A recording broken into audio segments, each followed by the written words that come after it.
How you doing there? Didn't see you there. Hank here, and welcome back to Indiana Airguns. Today we got our buck rail uh, Diana Stormrider out in 22. I know the lighting's horrible. Give me just a second. Let me see if I can get a little bit more light on this dude for you. Of course, it is an all-black gun, so the lighting, this may not do anything for us. I don't know. That's about as good as I can do. So if that's not good enough, I don't know what to tell you.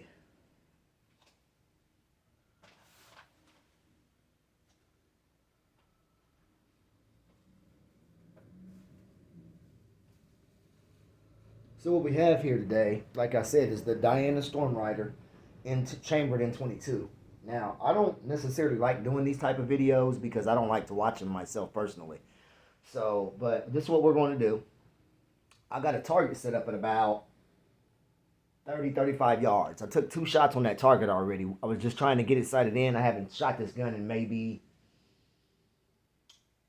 a long time. Let's just say that maybe 3 or 4 months. I haven't even touched this gun. And the guns that I've been shooting lately, the trigger absolutely makes this gun look like, trash. Excellent gun, just my opinion. Compared to what else I've been shooting lately. So coming back to this, I almost had to relearn the gun because that trigger breaks. It's can't say it's precise. It's different. Let's just say that we all know that from gun to gun, the triggers break different, right? So before this video gets away from me, let me go ahead and get about 4 or 5 shots down range, and then I'll take you off the tripod, take you down range, and let you see the grouping. Here we go. Tell me if you like this type of video, by the way, and if you like this type of video, you may see more of them. If I get negative reviews from it, I may not do any more in this style. Like I said, I don't like it. I don't like this style unless you have the target on the screen as well. In this particular case, since I don't do editing, that won't be the case. So let me know. But let me get some shooting done here. It's already been a couple minutes, and I've just ran my yap. So let me be quiet. I may have one in there. I'm not sure. So I'll just go ahead and shoot, and we'll see. 4 by 3 by 12 by 40 Discovery VT scope. Does me absolutely lovely. So here we go.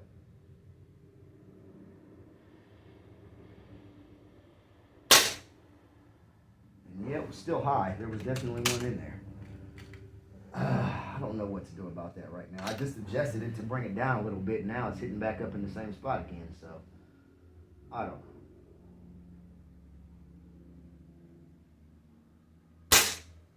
There we go with another bullseye. That's what I'm talking about. It seems like whenever I top this off to 200, because this fills up to 200 bar, 3,000 psi. Whenever I do that, it seems like the first 4 or 5 shots out of this dude are kind of like all over the place. Then as I get to that second and third group, especially like that third group, it really starts to hone in and it settles in lovely. Something I just noticed about shooting a Stormrider. Wonderful gun. You won't find a better gun in this price range. People would argue that Beeman may be somewhere right around up in there, or the Chief 1 and 2 may be somewhere. I understand, but I'm just saying for $200, I'd group them all together. If I had a choice, I'm taking the Stormrider all day in 177 or 22. I really wouldn't care. And if they made a 25 cal, I'd take it in 25 as well. Especially at $200, you just can't. I'm telling you guys.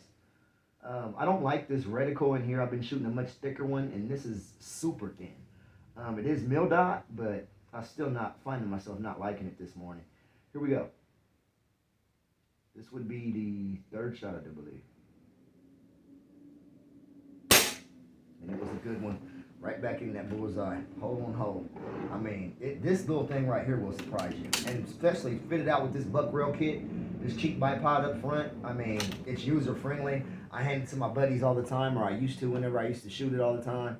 And I didn't have to worry about the gun, you know what I'm saying? If it got dropped or bumped or nicked or anything like that, I don't care. It's $200, you know, and then maybe another $100 in accessories to go along with it, you know, because like I said, this four grip here and this, I can't think of what you call it, but all of this here is buck rail. All of this back here, the minimalist buttstock, everything on here is buck rail, except for this can't think of what that's called right now, ladies and gentlemen. I apologize for that. The barrel clamp up here is not buck rail. The bipod is not buck rail, even though I do believe he sells these bipods. And the scope isn't buck rail. But other than that, the whole gun has been basically transformed into a buck rail piece. And it shaved it down by quite a bit too, because that polymer stock or synthetic stock that was on here was pretty heavy. Especially after doing all this work. I mean, even now with my Realwood 177 Stormrider, this gun is definitely 2 to 3 pounds lighter. So definitely a joy when you're out in the woods, I'll tell you that much. Slinged or not. So I can't remember if I'm loaded here. I think this is the last shot.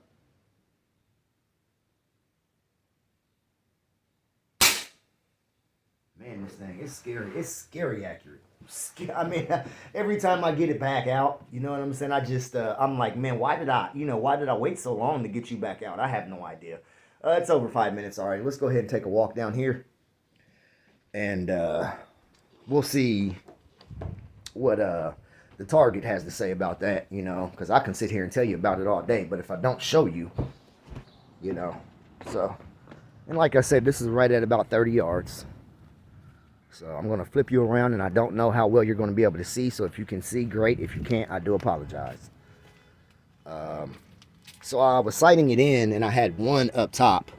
This very first one up top is the one that I came down, and I hit one right here in the center. So I left it alone. Then I took that third shot while you guys were watching, which landed up here. And I was just scratching my head like, you know. But like I said, those first 4 or 5 with the Stormrider, right after it gets charged up to 200 bar, 3000 psi, those first ones are kind of sketchy. But as you can see, as it started to hone in, I mean, it's just minus that one. So I got like 2 or 3 here, 1 here, and 1 up here.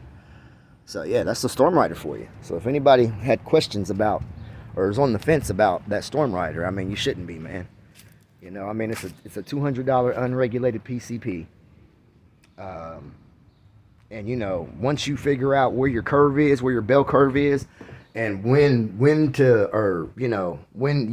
you're getting the most accurate shots, you will never be disappointed in that gun. I mean, as a matter of fact, that's what made me go back out and buy the 177, because I had this 22 first, and the 22 was just so accurate, you know, that I really couldn't believe it. You know, because I thought, well, man, here we go again. You know, we're on another little wasted money excursion here. And I'll tell you, man, I was surprised. And this is right out of the box accuracy, too. I didn't have to fidget. I didn't have to do anything with this gun other than sight it in and dress it up the way that you see it. And I know there'll be a lot more better shots later on with this gun, believe me. This is just the first look. You know how we do here on Indiana Airguns. It's the first look. And, you know, we do a little bit of accuracy, and then after that, we'll go a little bit more in depth. If there is something that you would like me to touch on that I haven't mentioned in this video, please let me know, and maybe we can do that video that I was just referring to a little bit sooner than later. I thank you guys for stopping by and checking out what Hank's got going on over here at Indiana Air Guns. Until next time, have a good one.